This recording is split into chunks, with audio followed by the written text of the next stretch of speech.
doing a ghost tour tonight, guys, so here we go. And what has happened there to make it haunted. Okay? All right. Let's head this way.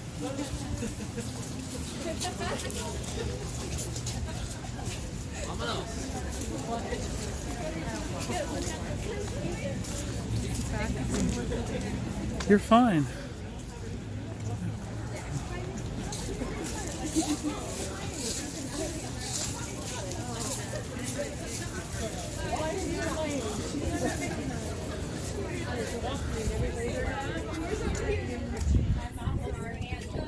Whew, it's a nice nippy night.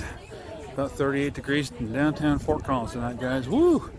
Choo-chin on a Saturday night, downtown Fort Collins. A haunted ghost tour. Woo! Better give it a thumbs up, guys.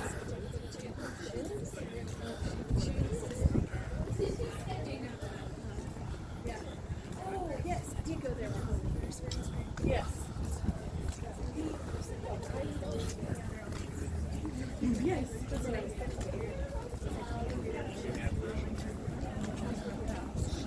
Yeah.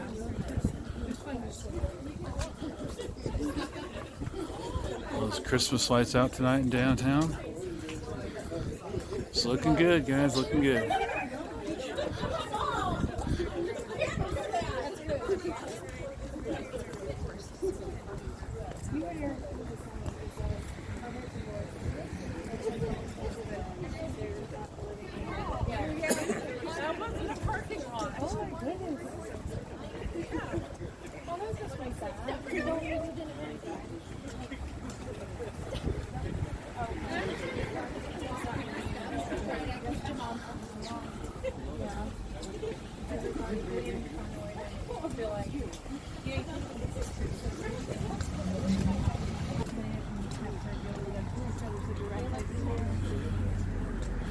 Whew, downtown Fort Collins, guys. There we go. All the Christmas lights lit up nice there.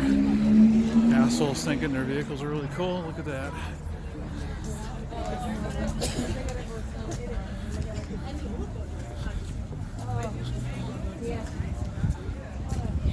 All right, guys. We'll come back when we get to our destination. We're going to find jewelry. Watch out. There's a step there. There is a step there. Yes, there is. So what happens when you're looking at the camera and not looking at your feet? You go tripping.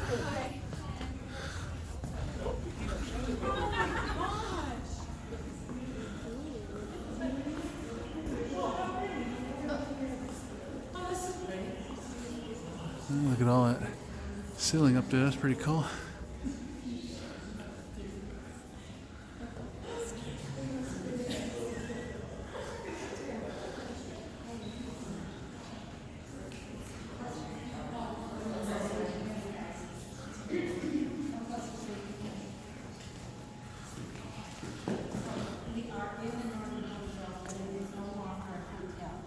It is a retirement community for the low-income elderly. So, and there's 48 apartments, 1 and 2 bedrooms, and they're allowed to have pets. So, first of all, I want a few housekeeping things. If you could turn off your cell phone, mute or vibrate or something. It never fails. I'm in the middle of the story and somebody's, and it's usually mine. You'll be fine. I appreciate that. Now, next is, even though Just we're mute the ringer. tours, we are not a part of the city of Fort Collins. Mine's already muted. It is a privately owned family business. So there'll be a few things we will talk about that the city prefers we not mention, but we don't work for them, so we can do it anyway. And, yes, we are allowed to take photos, as many, anywhere we go. Take as many as you want. But when you do take photos, take 3 of the very same spot. That way, if you get something paranormal, you can say, it's in this photo, but it's not in those, so I really did get something. So, yeah, photos. Now I'm going to talk about spirit or haunt. These spirits, they don't interact with us whatsoever. they're doing something after they died that they did when they were alive. Like maybe walking up and down stairs, ships, battlefields, you know, things like that. It's just an image of them doing what they did when they were alive. People compare it to the YouTube video. Now, then there's the intelligent haunt. Now, these spirits, sometimes they know they're dead, sometimes they don't, or they don't accept it. There are good ones and there are bad ones.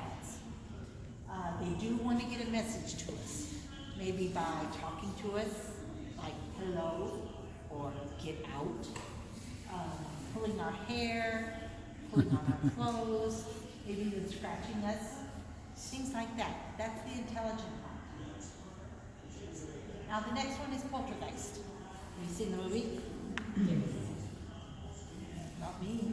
Hey. But I've been told it's nothing like the movie. That they don't jump out at you from your TV. But they do pick things up, twirl them around, and come crashing to the floor. They can move things. They have behavioral issues. They do love scaring us. They do want to talk to us or get connected with us somehow. They particularly like teenagers. Yeah. And Well, you can do both if you want. so, This is going to go for an hour and a half. you go to an antique store, you buy something, you could bring home, and you can actually bring home a poltergeist. But now, you So know, you might turn your flash on because sometimes it'll show up better if you go.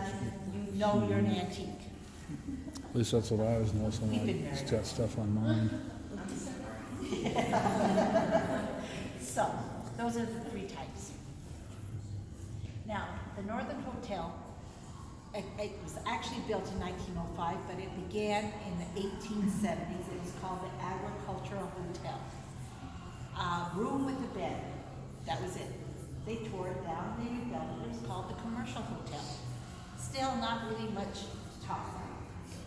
But in 1905, a group of Fort Collins businessmen wanted to build a luxurious destination hotel. So they pulled their money and they built the Northern Hotel. There's a couple things that made it so luxurious. First of all, there was electricity in every room, on every floor. There was running water in every room, on every floor. But the thing that people came from all over to come and look at was an indoor bathroom at the end of the hall. That was quite a phenomenon. Because otherwise people were going outside to use the outhouse in the dead of winter, in the blazing heat of summer. And we had one about a block and a half that direction, behind the Miller block, and it was quite unique. It was a 2-story outhouse. And in fact, if you could walk behind the Miller block, look up, you could see a doorway that leads to nowhere. It was the second floor of that outhouse. Don't ask me how it worked, I don't even want to think about it. But let's say the big cities have tradition to look at some electrical work. You pull down a can, showing up the flashlight, sparkly things. Pull some more down, more sparkly things. So you pull down the ceiling tiles, and that's when they rediscovered the beautiful dome there. But this one was not rediscovered until the 1990s. There was a fire in here. There's been multiple fires. And after the fire was put out, the firemen went up, pulled down that ceiling, and that's when they rediscovered this. Now, we'll talk about some hauntings here.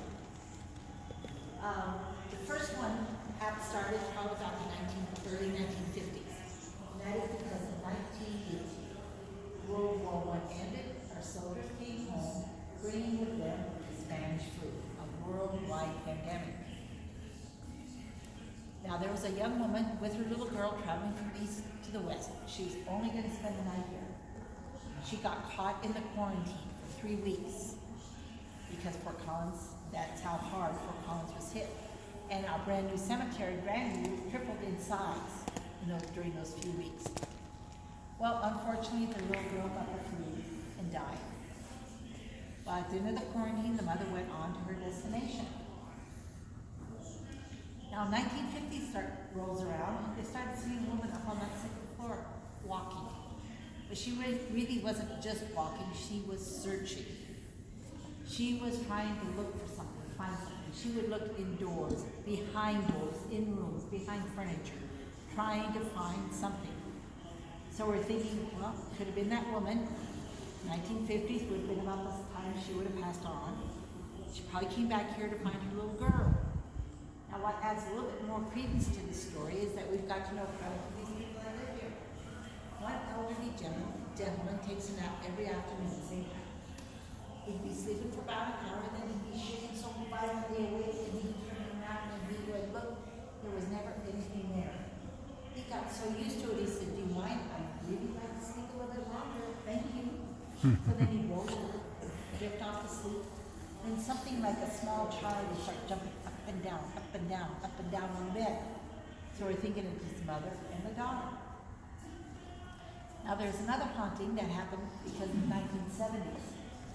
There was a man smoking in his room on the second floor. Fell asleep, caught the hotel on fire. Now that smoke drifted up to the floor above him, the room above him, where a very elderly gentleman was staying. The room filled with smoke, so the man opened up his room to get fresh air in, but it got thicker and thicker. So he was leaning out of his window, still couldn't breathe. So then he decided to step out on the ledge to get some fresh air. Now the fire truck was delayed getting here. There was a problem with it. And as they were pulling up, the firemen could see that he was about ready to fall. They said to the man, "We are going to throw you a rope. You catch that rope, we will lower you to safety. You're going to be just fine." And the man actually did catch the rope. But unfortunately, the rope wrapped around his neck and it broke his neck. And he fell and broke his neck. So even to this day, and we first heard this story was actually from our former mayor, Ray Martinez. They would get 911 calls. There is a man on the ledge outside the Northern Hotel. You've got to send some help. And they would send fire trucks, police cars. They'd get up here and there'd be nothing there. But it kept happening over and over and over again. So now when we get one of those phone calls, they say, "Oh yes, we've already been informed of this situation, we're taking care of it." Because they know when they get here, there's not going to be anything there. And I think the last sighting that I was told about was about 6 months ago. There was a lady that lives here. She was out walking her dog, and I was coming into work, and she told me that the night before she had been outside walking her dog, and she looked up and she saw that man sitting on the ledge. So he is still here. Now, we are going to be able to go in there. I want to show you that dome so you can see it. But I also want you to realize that if you stand in the very center of that dome, on the ram's head, and you speak, you're going to hear a very loud echo. But if you stand on either edge of that dome where the carpet and the wood meet, and you talk very softly, the person directly across from you is going to be able to hear you, and they're going to sound like they're like right behind you. So go ahead, follow Nicole. She'll take you in there, and we'll play around with that dome so you can see it.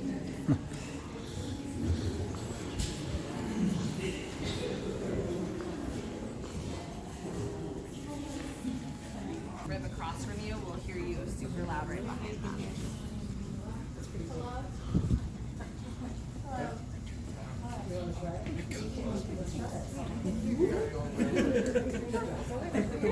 Try this. Over there. I'll tell you something about your childhood you never used to.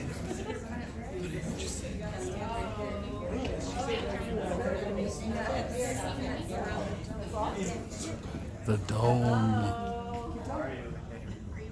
The dome. The dome.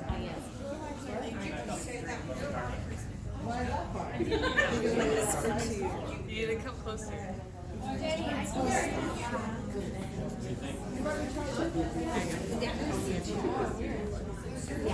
Yep, but she hurt me. A little bit. No, over there. Over there. Can you hear? Can you hear us over there? Annie, I can hear a lot. You can? Yeah. Did you say that? Okay.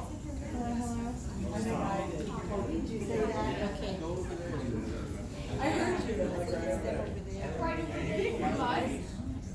Can you hear me as well as I can? The dome. Yeah, the sound You can hear everybody. Oh my gosh.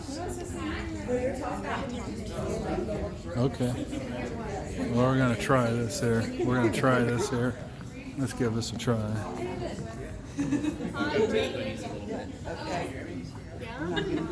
I'm not deaf.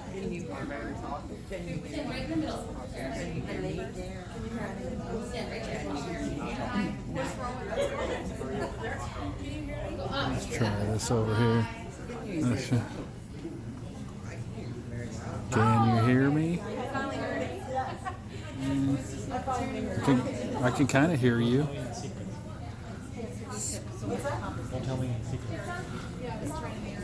I can kind of hear you. You can hear me? I can hear you. Can you hear me now? Yeah, I can hear you. You can hear me? Can you hear me now? Here, can you hear me now? Can you hear me now? Verizon guy, can you hear me now? People really wanted those tables along the edges because they could hear very private I love you. from the people across Huh? from them. Like it's like 2 stories. So they can hear me the same way. I can hear you. Oh, I can hear Danny. I guess you can catch this. Actually does kind of work. See? Say hello to YouTube. I'll be interested if the camera picks it up. That'll be really interesting test if the camera picks this up. The microphone. Head off to our next destination. All right, here we go, folks. Better thumbs up this video, guys. We're doing a real life haunting shoot here tonight. We got a pretty good group here tonight, guys. This is the dome that woman was talking about that they uncovered when they took the ceiling out. It's a pretty nice little dome.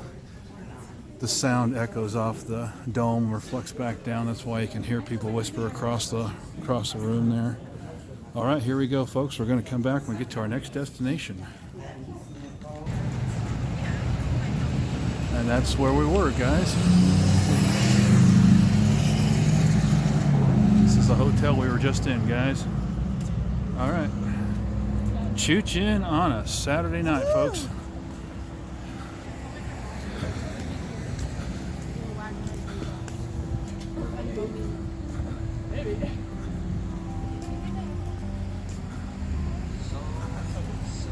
Donate a boat or a car today, folks. Saying something.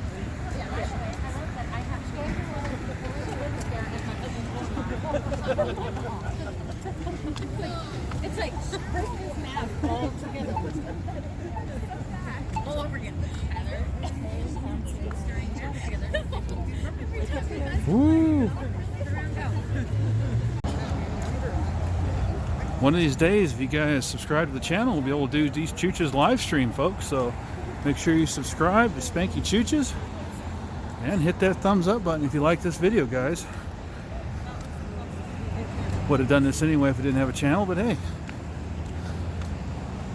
you want to see more quality content like this, slap that thumbs up button and that subscribe button, guys.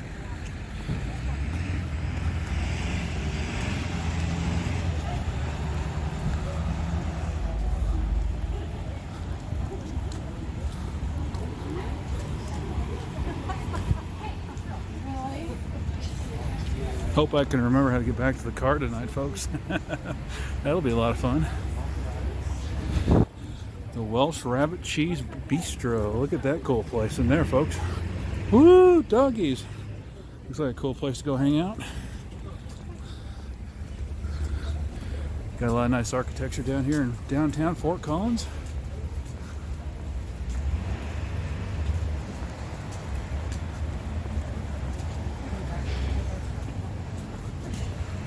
All right, we will come back at you guys when we get to our destination here.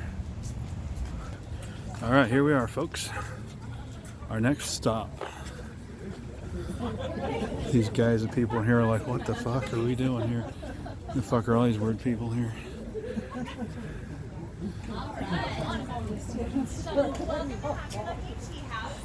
This will be our first basement tonight, so just a few again.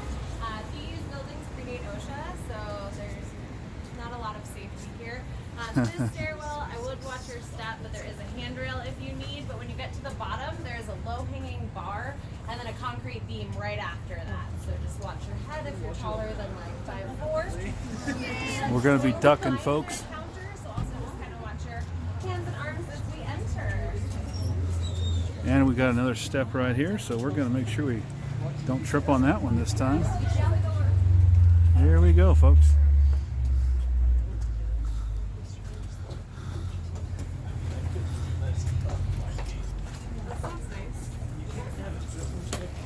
Thank you.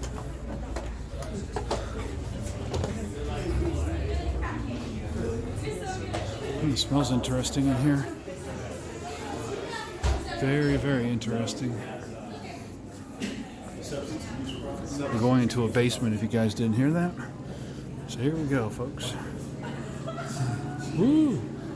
To the bowels of the kitchen here. Woo!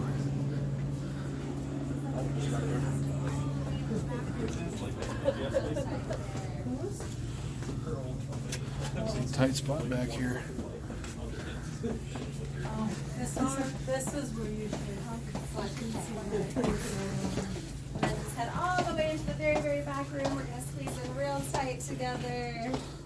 There's that bar. Woo! That's right. Watch that head.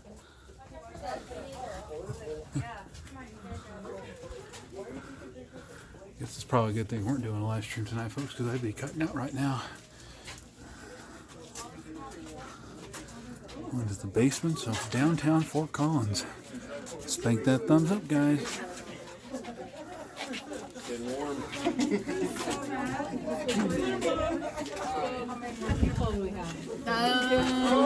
A few more.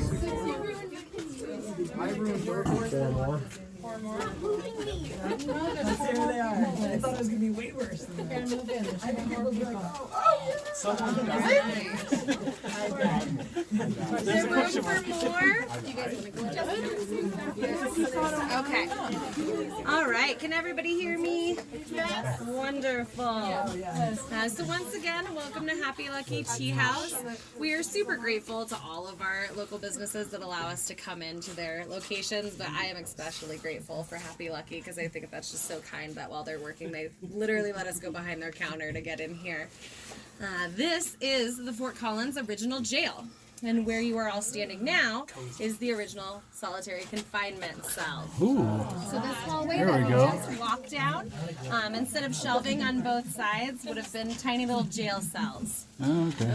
It also probably wouldn't smell so nice or be quite as warm as it is today. We get those lovely tea fragrances. It was a pretty dirty, dank jail. The Denver newspaper actually wrote a couple articles about how just disease-filled and like gross this jail was. Most likely, if you ended up here, you were leaving in a burlap sack. So instead of using the city morgue that we had been using, which is a few blocks south and west of here, we actually built our own jail morgue, which is that way. You can actually, when you go back, you can look and see a little like drywall patching, and that would lead you into the basement of Salis. So both of them are much more fragrant now than they used to be. We have a couple stories here. So this building was erected in the 1880s. It was a jail downstairs and a firehouse upstairs. I'll tell you some more about that in a little bit. The first story I have to tell is about a man named Jack Cassidy. Now, Jack Cassidy was a card player. He was a gambler. He also liked to cheat a little bit. He was a little dirty when he played cards. One evening on one of his card adventures, shall we say, he was caught cheating, and luckily for him, he wasn't shot on spot like many people were in the Old West. He was actually arrested by the sheriff and brought to the jail. But as the sheriff walked Jack down this row of cells, he realized how many people looked maybe too pleased to see him in this position. He'd realized that quite a few men had lost money to Jack at some point. So he brought Jack back to solitary confinement, telling him it was for his own safety that he make it through this evening. not being kind of in the general population cells out here. Jack begged and pleaded with the sheriff not to leave him in here. He was scared of the dark and he was scared of small spaces. Now we have to remember that in the early 1880s we did not have electricity down here. We were still using gas, kerosene, oil lamps. One, you would not want to leave those with prisoners because they would probably try to burn or start a fire so that they could escape. Two, it would also suck all the oxygen out of the air. As you see, we have no windows or anything for ventilation. So to give you a little idea of what Jack was so terrified of sitting in all night long, is this. Now the sheriff told Jack that he was a grown man and that he would be fine for one evening, and he shut this door behind him. But when the sheriff came down the next morning to retrieve Jack, he found him curled up in the fetal position on the floor. Thank you, Shirley. Jack had actually passed in the night. He had a panic attack that induced a heart attack, and he scared himself to death inside this cell. So, can be scared of the dark, and it can kill you. I'd like to just point out as well, we have November 1908. I can't think of the exact date right now, but up in the corner there in the middle. We don't know who carved that, whether that was a guard or a prisoner, but someone sure wanted us to know that they were here, wanted to leave their mark. When you all exit, I do also want you to look to your right. You will see here kind of a cinder block patch that doesn't quite match the rest of the stonework in this basement, and that is the entrance of a tunnel. There is a tunnel system in Old Town Fort Collins as well as underneath CSU. Now CSU's has been repurposed and is mostly used for maintenance work, and no one is allowed down there. There is expulsion of life and jail time involved in that, so definitely don't go looking. But this is why the city of Fort Collins does not admit to there being a tunnel system. It is for your own safety. With all the private businesses, many have been blocked up, boarded up, bricked up, as well as, just like we said earlier, at the time these were constructed, they're haphazardly built. So there were a lot of cave-ins, there's no lights, there's dead ends that lead nowhere, so you just probably get lost and end up on our tour at some point. Now this tunnel in particular, Fort Collins was a dry county for much longer than the rest of the United States as far as prohibition is concerned. We went dry in 1896, whereas the rest of the United States went dry in 1920, and then we stayed mostly dry until 1969. So these tunnels were also a great place to make and move, your moonshine. As well as in the Victorian times, if it wasn't seen, it didn't happen, straight to the hotels in this area or move the men from the hotels to the brothel district. This tunnel wasn't used for any of those things. It leads to the Silver Girl Cafe. So these prisoners were fed twice a day, breakfast and dinner. They would shackle them up 5 at a time, lead them to the Silver Girl Cafe, and up at that breakfast bar, where you put your feet on the bottom, that's actually where they would shackle the prisoners. So they would eat, get reshackled, and come back down. On one of these adventures, they took 5 prisoners up, 5 prisoners ate, 5 prisoners were reshackled, but upon re-entry to the jail, there were only 4 prisoners. The last prisoner had somehow been double shackled. Unfortunately, I don't think that 5th prisoner made the escape he was hoping to, because the Silver Girl Cafe employees tell us that after Old Town shuts down for the night and the streets are quiet, and they're at work making those delicious cinnamon rolls for us, they hear chains rattling in their basement, as well as the screams for help. So if you guys want to take a little walk around solitary confinement, look at the tunnel on your way out, meet me down by Shirley, and we'll talk a little bit about the firehouse. Take a walk around there.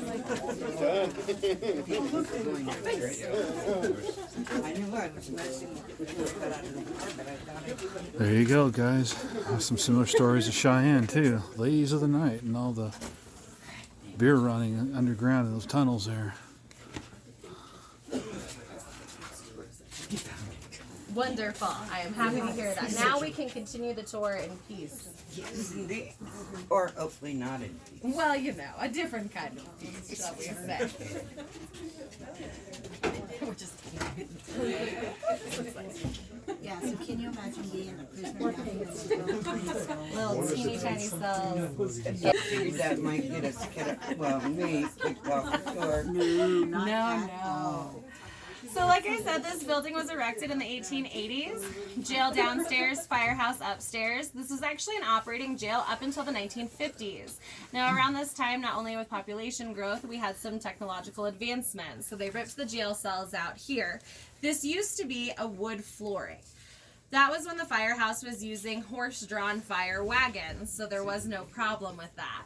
When we got the steam engine, Denver had the unfortunate incident, not once, but twice, where they pulled in their shiny new fire engine and it crashed through their floor into their basement. It was a lot of work to get that out, as well as a lot of embarrassment. Fort Collins learned from their mistake. We went ahead and reinforced our floor with concrete, as well as these 2 support beams. When you go upstairs, I want you to look at the floor right when we walk out of the bar area.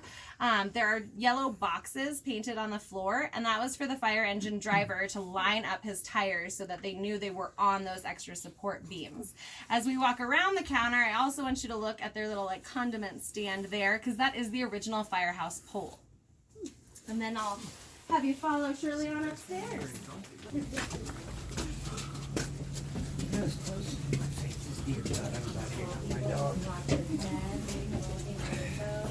Just hit it a couple of times. It'll do good.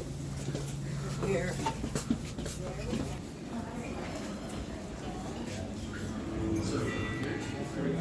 And there's the pole, guys. Here we go.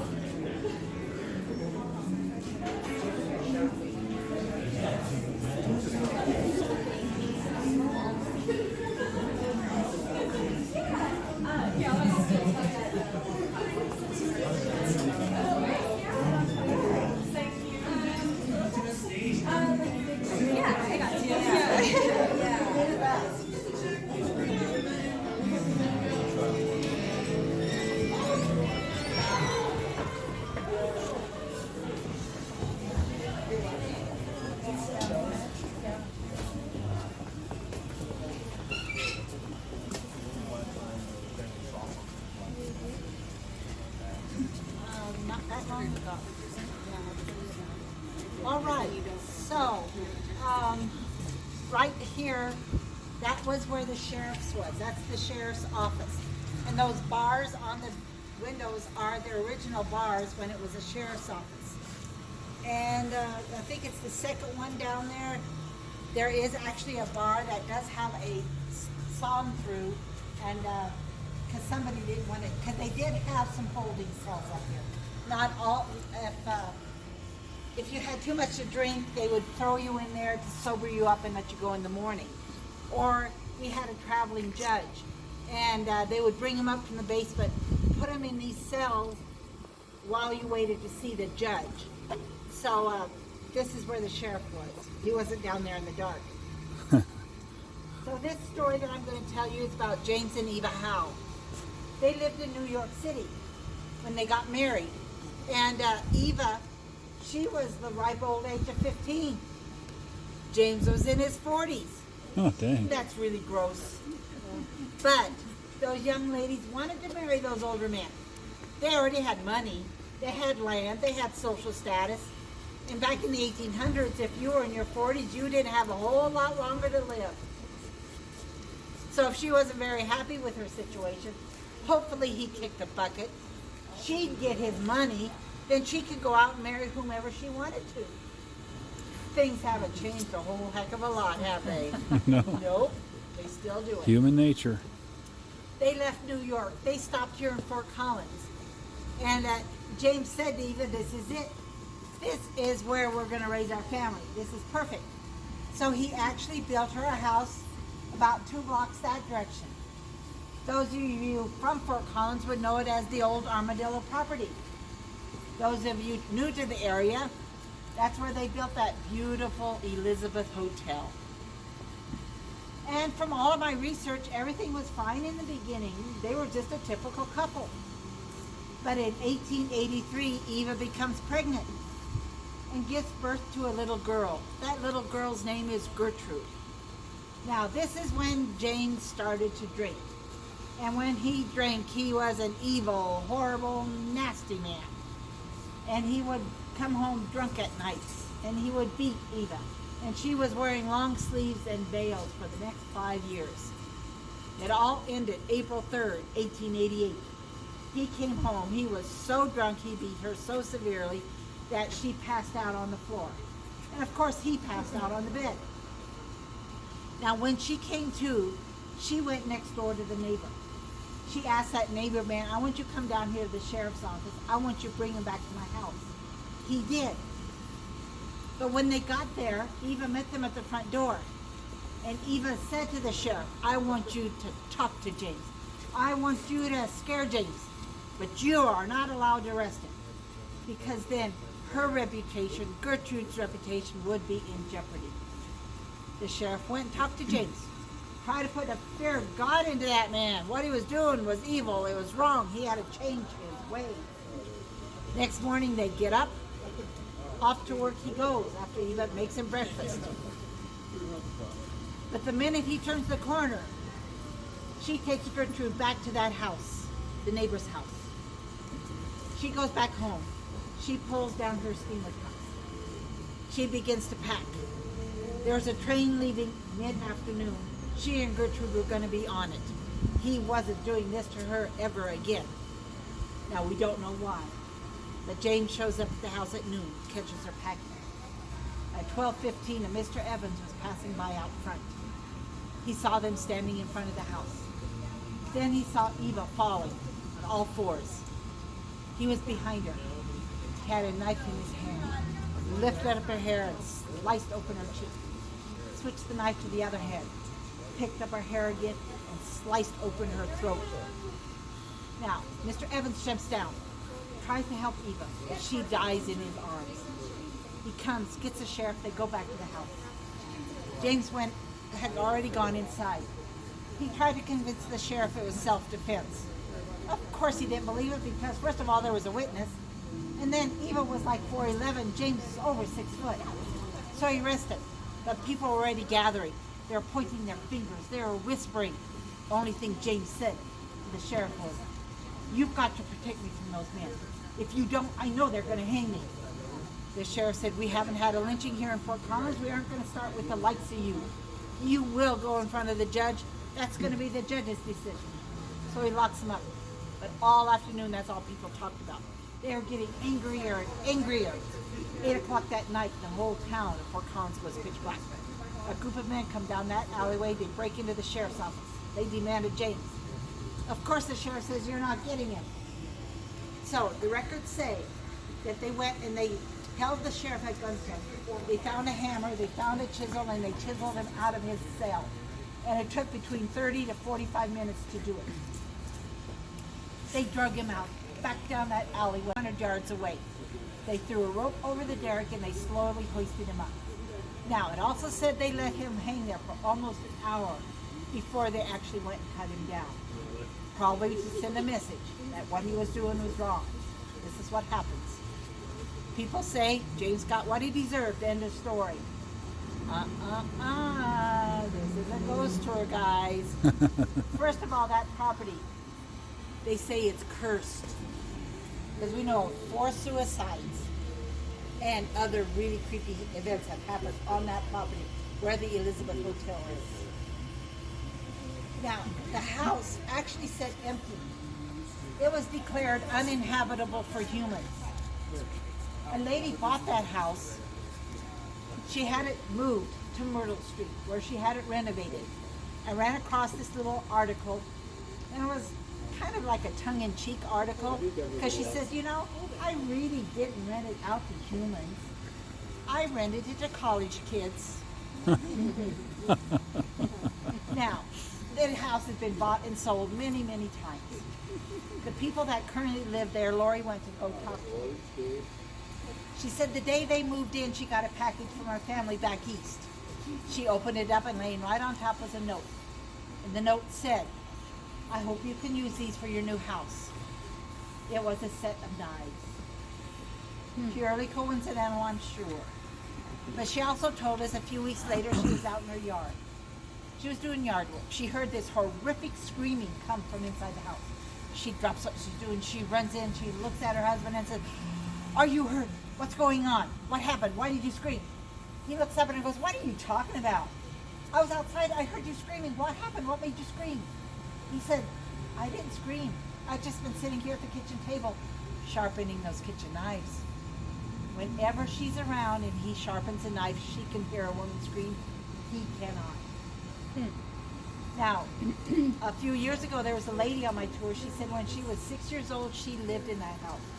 And she remembers to this day that parents would put her to bed. She'd be drifting off to sleep and she'd feel those covers being tucked in around her.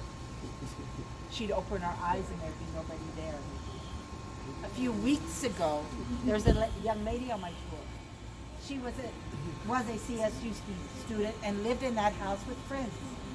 One afternoon or evening, they were sitting in the living room and they heard this bang, bang, bang, bang, bang on the front door, and they could see the front door going in and out, but there was nobody there. Now, somebody asked me, has there been anything sighted here? Yes. They have seen an apparition of a man over 6 foot wandering this area here. And he has red eyes and his pasty face. Now, some of the more young men who have had too much to drink go up to him. And he says to them, why is that the only thing you people talk about? I did a lot of good for this community.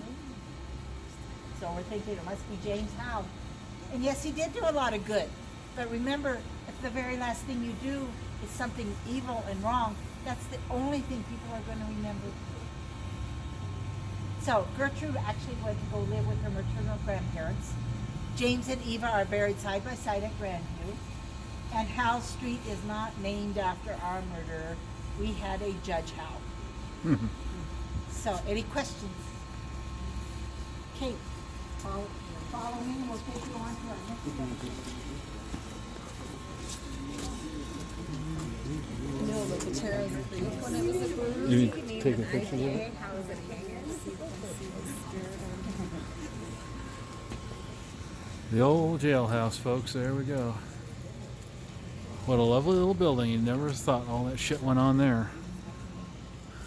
All right, guys. Let's hope we don't wreck into any cars right here. We might get some spirits down the road scratching our cars here. All right.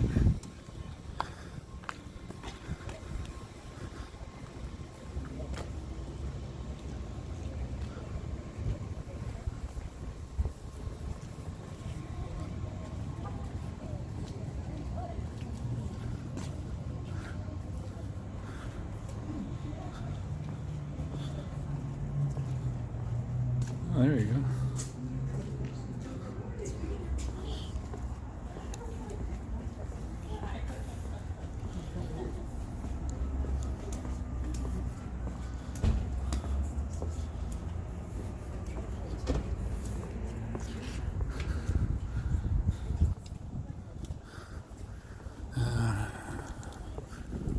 What a lovely night tonight, guys. There's our tour guide right there. She's quite entertaining, quite knowledgeable. The other girl was too. Kind of got to wonder if these stories are real or not, but hey.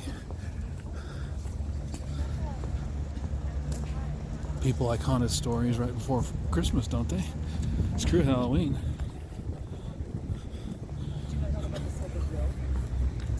I think she's dressed appropriately for this too.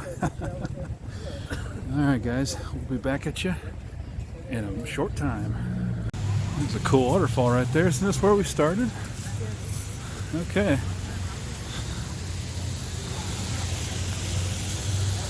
There's a lot of neat buildings downtown in Fort Collins.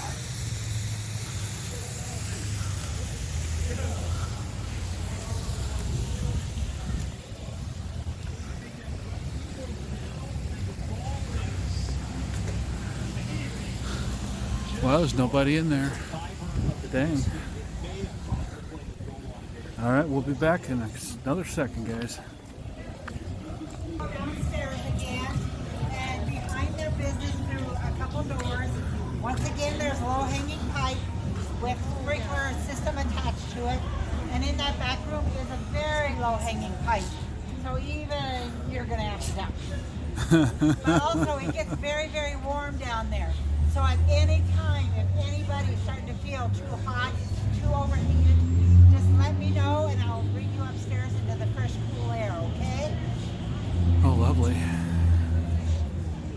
You get acclimated to 35-degree weather.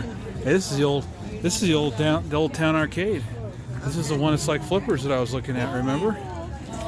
There we go.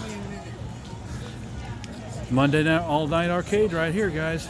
Woo!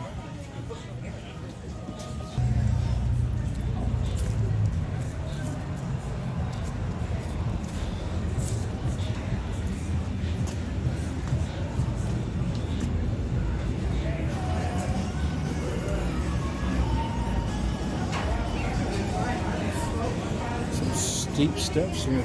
I'm gonna spit on the phone if I'm not careful. Oh, it's nice and warm down here.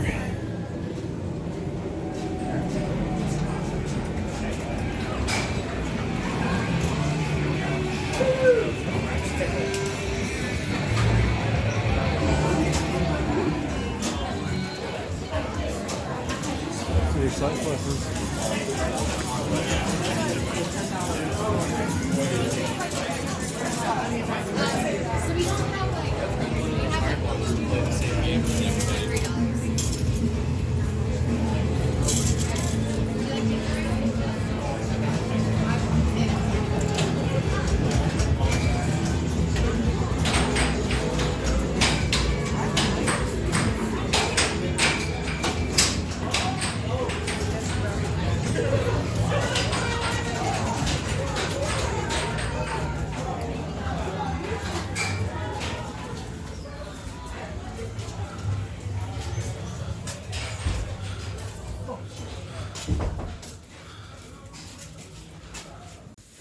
She was placed down.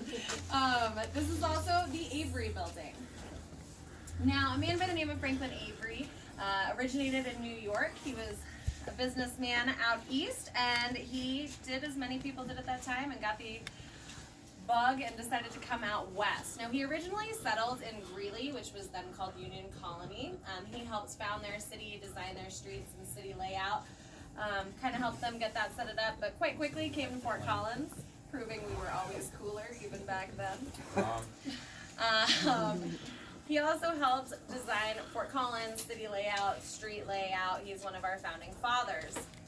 Now, one thing you will notice that we can thank Franklin for is the city streets in both Old Town Greeley and Fort Collins are much larger than, say, the residential streets of that time in Denver. We were all coming up around the same time in that 1880s period.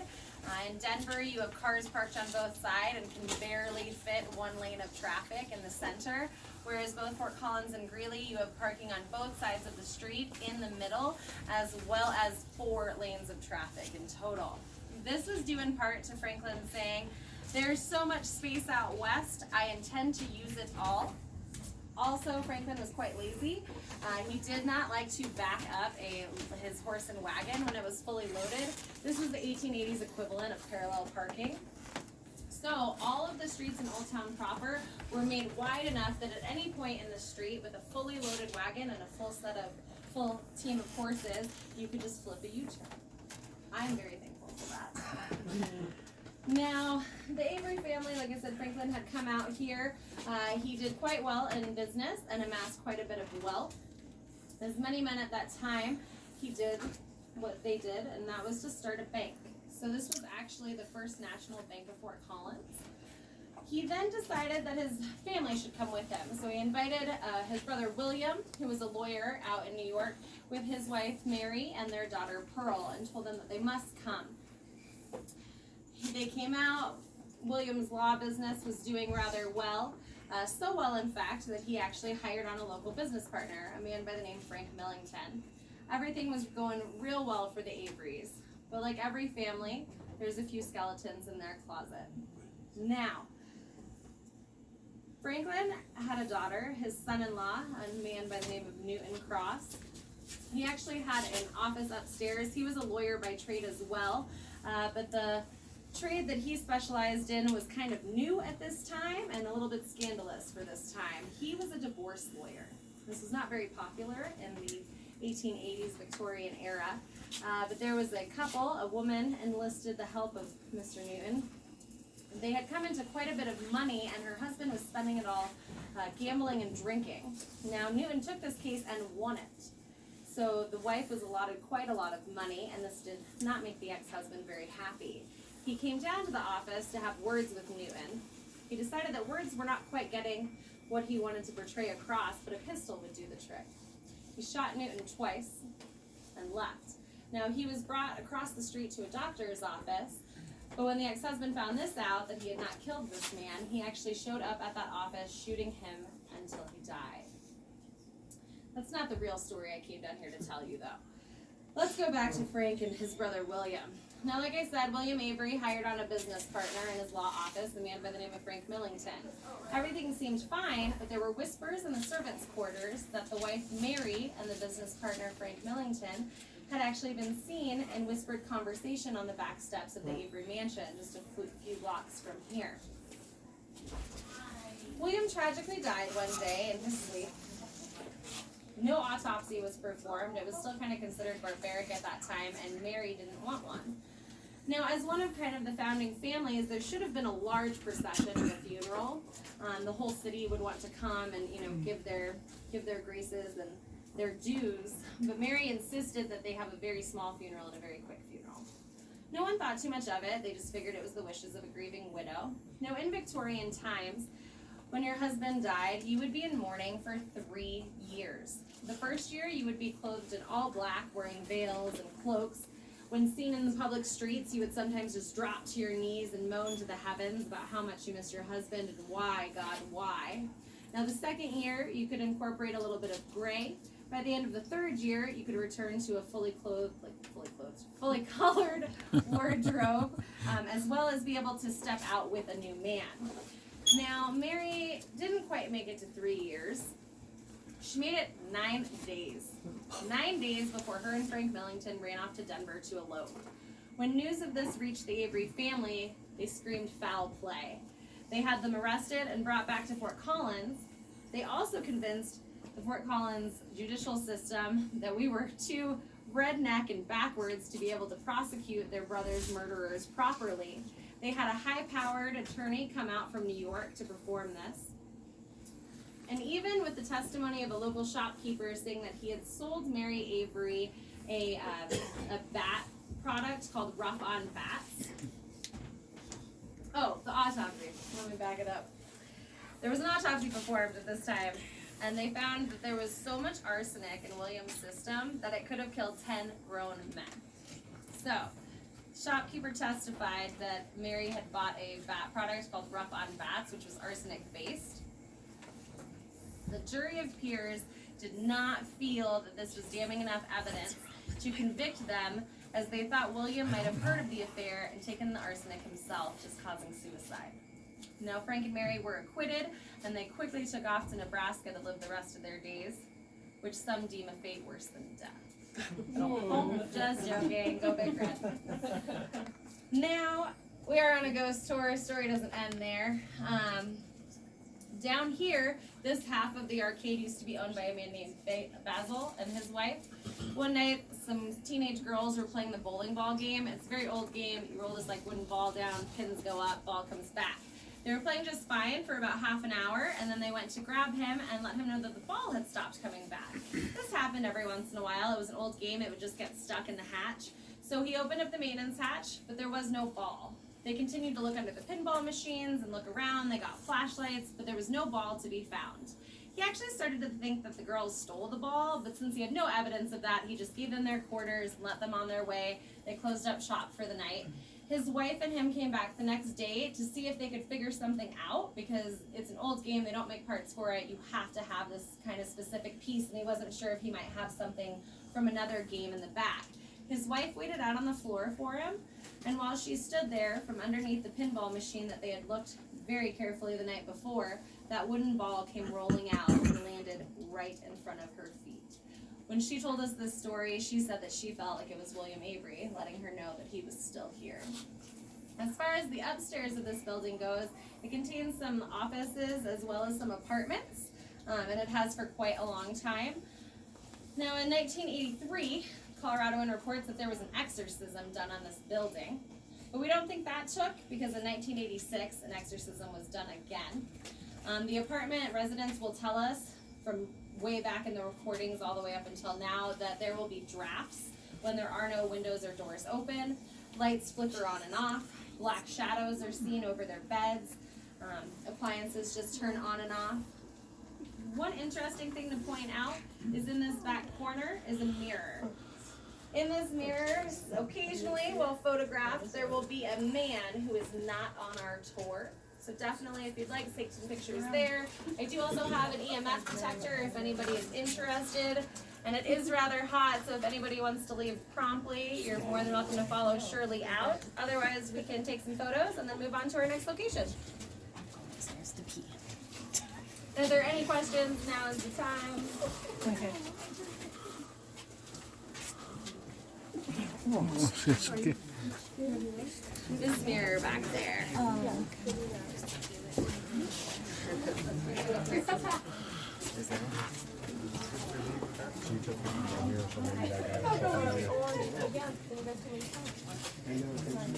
Can you, well, can you turn my, no, can you turn the flashlight?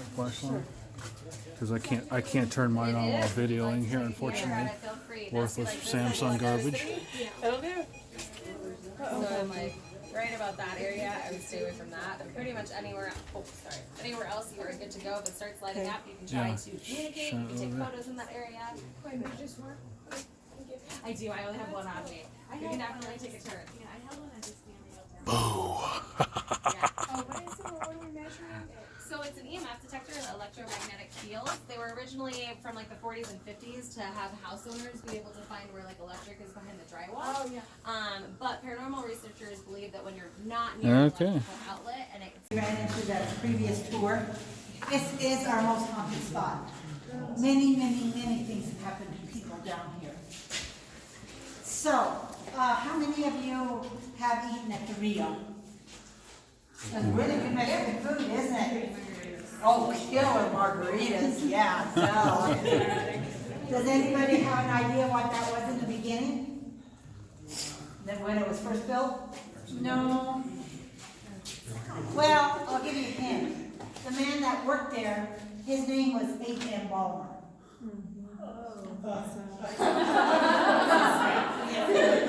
Okay, right, got it. It was our city morgue. Killer margaritas, guys. That's why they're killer. So, and this here was not, none of this was here then. This hallway wasn't here.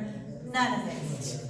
In fact, the only thing that was here was an earthen ramp that ran from Mountain Avenue, and it came down here, leveled out, and then it continued on to the next street.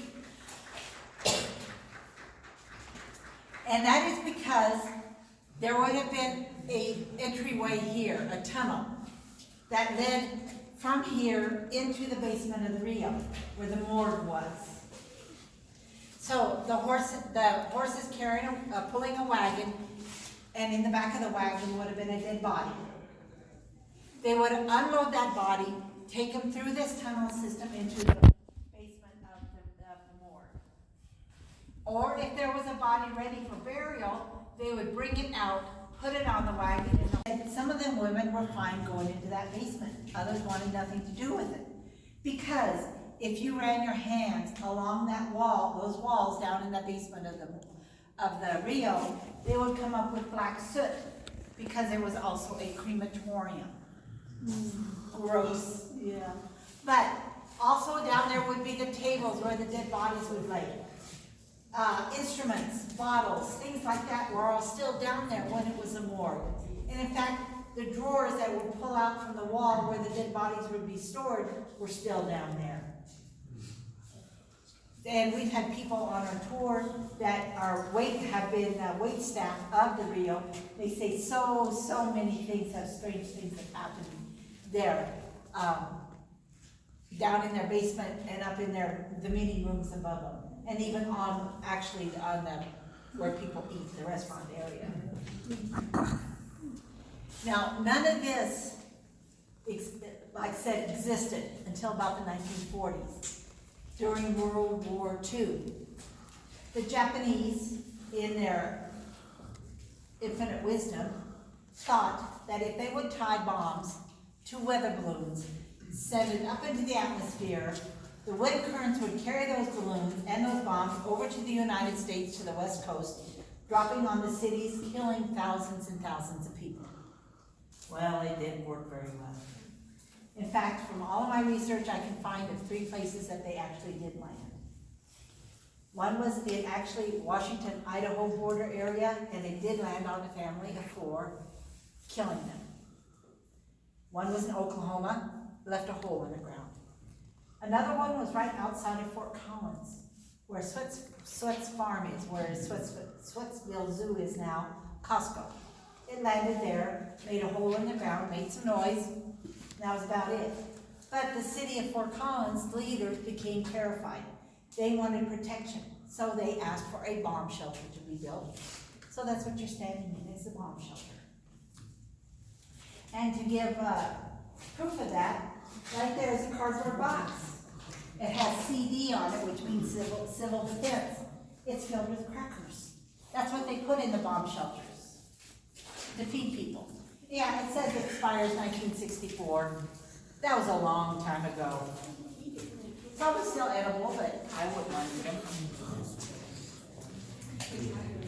So after the war ended, it was declared not nuclear safe down here. So they abandoned it as a bomb shelter, and that is when Poudre Valley National Bank started to look at this place going, now Poudre Valley National Bank was on the corner of Mountain and College, where it is now. They looked at it going, this is a perfect spot for a bank vault.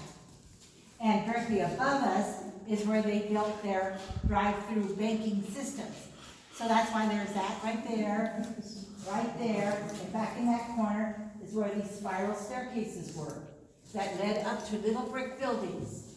And the only way to get into those little brick buildings was for the bank tellers, the women, to go into the basement of that bank, take a tunnel that had been built from their basement to this tunnel here. Then they would climb those spiral staircases up to their little brick buildings for drive-through banking. And we've had those women on our tour also, and they have said that even way back then, they would not come down here by themselves. They would signal back and forth to each other, got to go down, you're coming with me. Because they would hear doors slamming, they would hear people talking, they would hear things moving. They did not want to be down here by themselves. Now I will tell you a little bit about some of the hauntings, some of the things that have happened to people down here. Probably the very first thing happened was a 13-year-old girl. She was having a birthday party. And at the end of the tour, she was standing over there by those red doors.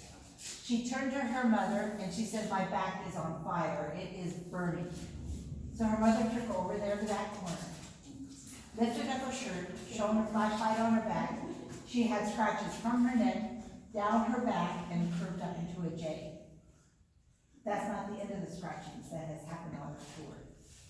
It was Valentine's night. A couple was on the tour. He was over in that corner. He said to his girlfriend, my forehead's burning. We got out to that room where there was light, and he had scratches across his forehead. There was another lady standing beside me. I hadn't even talked about the scratches. She turned to her husband and said, my neck is burning. She had scratches down her neck. Now, a personal experience is I've been doing this 7 years. My very first tour, Lori told me, go listen to Shane tonight, see what it's all about. So I went home, I told my husband I'm going on the tour. But we had a 14-year-old grandson living with us at that time. And just like any teenager, I want to go. Okay, you can come. So I was standing probably about here, John was there. Pretty soon I saw him buckle. And he's over here, goes, Grandma, somebody just kicked me. I said, but John, there's nobody there. He says, yeah, I know. And then his knee, it burned, and he could hardly walk to the car. We got almost home, about 15 minutes, 20 minutes later. I says, how's your knee? Oh, it's fine, it doesn't even hurt at all. But then he took a shower and he had scratches across his chest. Now, John does help out on occasion during the busy season, and every time he's down here, something happens to that. He's 21 now. Something happens to him. Scratched, kicked, clothing pulled, flashlights go out, cell phone goes dead. Something always happens. In fact, I sent him down here one night to leave some equipment down here, and he came down, and you know how that door slammed?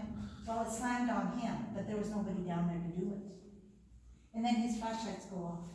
He was down here in the dark, pitch dark. He made his way down there.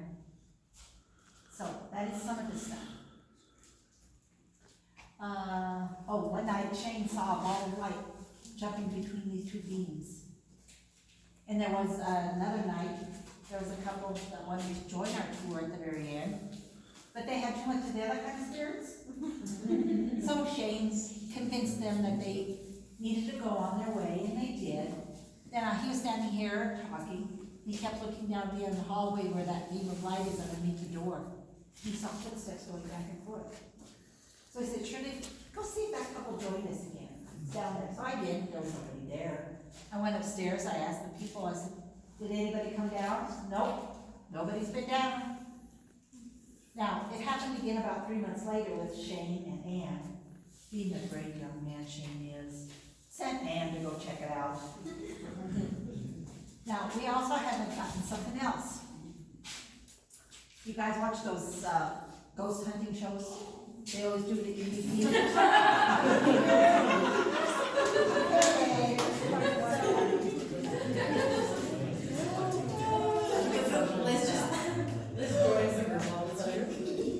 It's a good one. Yeah, I'm watching too. All right.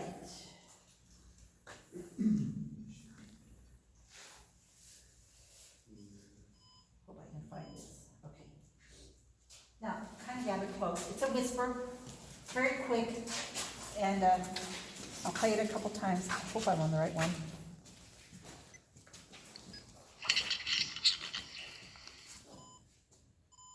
Yeah, play it again.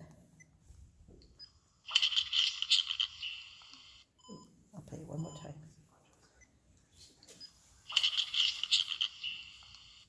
Anybody have a guess? Probably not, because we didn't either. We couldn't figure it out. We played it over and over. Sounds like a and rodent over. eating chips to me. I don't know. And we sent it to a radio station. They cleaned it up. They enhanced it. They said, yeah, it's human, but we don't know what it's saying either. So we just kept playing it for all of our tours. Well, finally there was a woman on our tour. We played it, and I said, does anybody understand it? She said, yeah, I do, and I know why you don't. It wasn't in English, it was in French. And it's saying, pas ma fille, which means that's not my daughter, that's not my girl. So I'll play it again, see if you can hear that.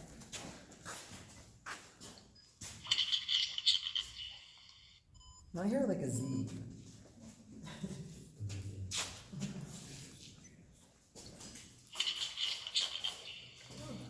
I hear it You heard it? Now, that makes sense because it was a morgue next door. So it's probably somebody looking for a loved one, a young girl. And the French actually settled here before anybody else. Our first white settler was Antoine Janice. And Cascaputa River, you know, the French-Canadian fur trappers, all of that. So that makes a lot of sense. So we are going to take our own. So be very quiet. We're only going to do it for about 30 seconds. Okay. Today is November the 16th. We are underneath Walrus. If you have anything to say, please do.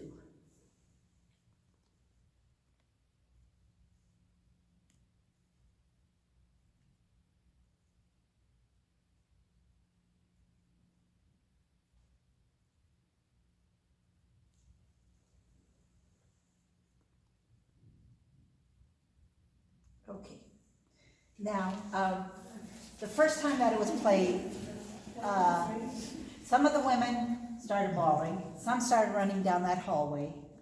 So we made two rules. First of all, there is no crying and ghost hunting, just like baseball. The next rule is the most important one. If we get anything tonight, I am the first one down that hallway. You follow me.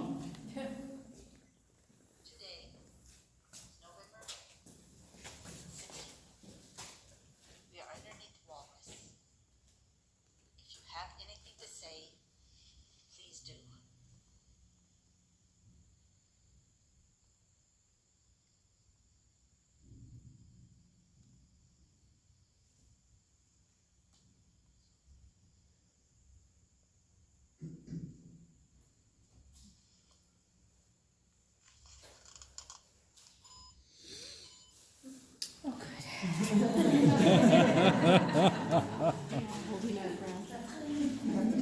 So, do you have the email? Okay. I did have a special request to start with, so if you guys want to venture around. I do know, last night I didn't get anything, but 2 weeks ago, 1 week ago, when was I on tour last? A week ago, in the back corner by those red doors, like so the left of you in the back, there was a woman having like a conversation with the KMF detector, asking them to like answer, like yes, turn it on, no, just leave it silent. She did that for probably 5 to 10 minutes at the end of our tour.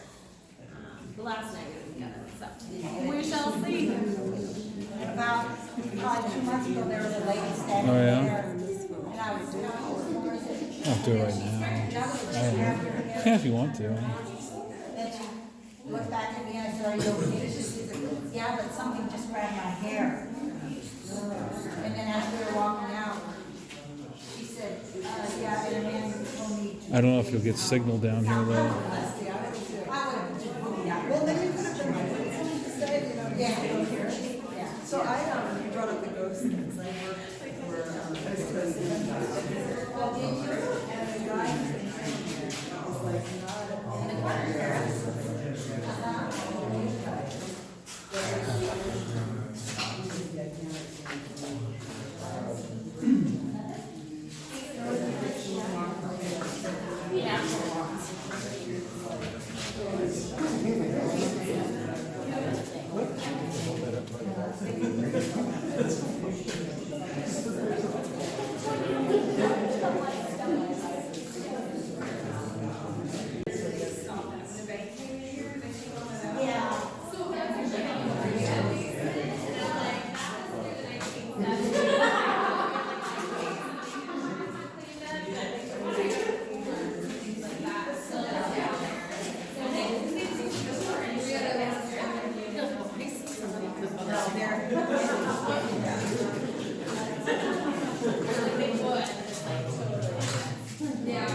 Well, if you guys are, some of you are ready to head back down this way, you can follow me.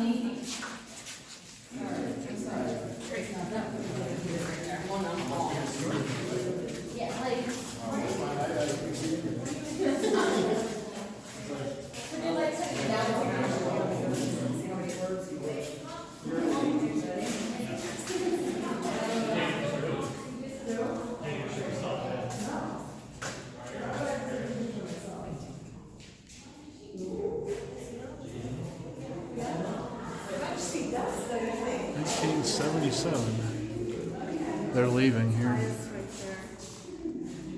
Right here, it's the highest. That's what that woman was saying. These are those staircases were that she said. This thing right here. Time to get out of here, guys.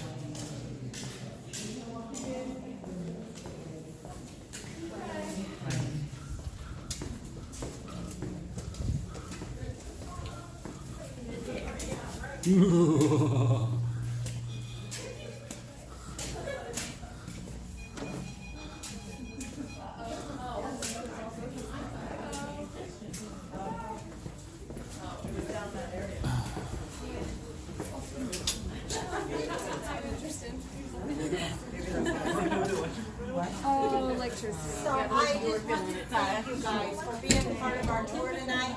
You probably could have done anything on a Saturday night, but I really appreciate you being part of our tour. Now, Nicole and I really, really do love what we do. We have so much fun with the people, we learn so much.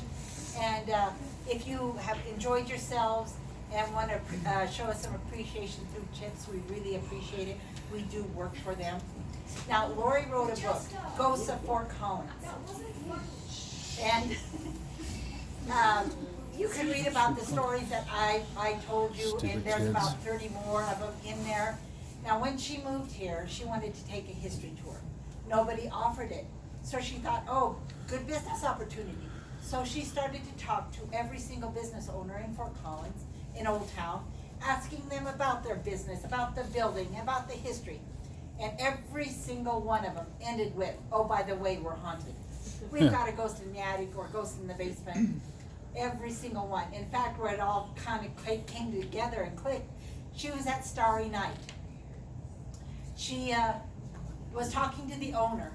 Then a young barista ran up from the basement, slid behind the counter, and said, I am never, ever going back down there again. He's down there. Apparently he is somebody that likes to breathe on the necks of the pretty young baristas. Creepy, yeah.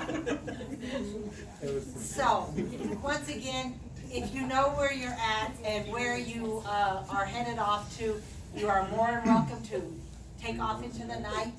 Or if you want to follow us back to where we began, you're more than welcome to do that again too. So once again, thank you so much for joining us tonight. Thank you. Just following back, I guess.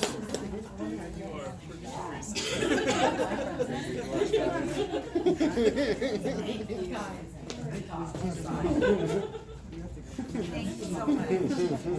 Thank you. Thank you so much for coming. Oh, we'll just go on. Yeah. Thank you. It was great. Thank you so much for coming. I'm glad you enjoyed. Yeah, oh wow. Thank you so much, guys. Thank you. Thank you so much. Thank you so much. Thank you. That's fine, you can follow us back. Thank you. We'll follow you. Thank you. No problem. There's no problem. It takes me a while to get up.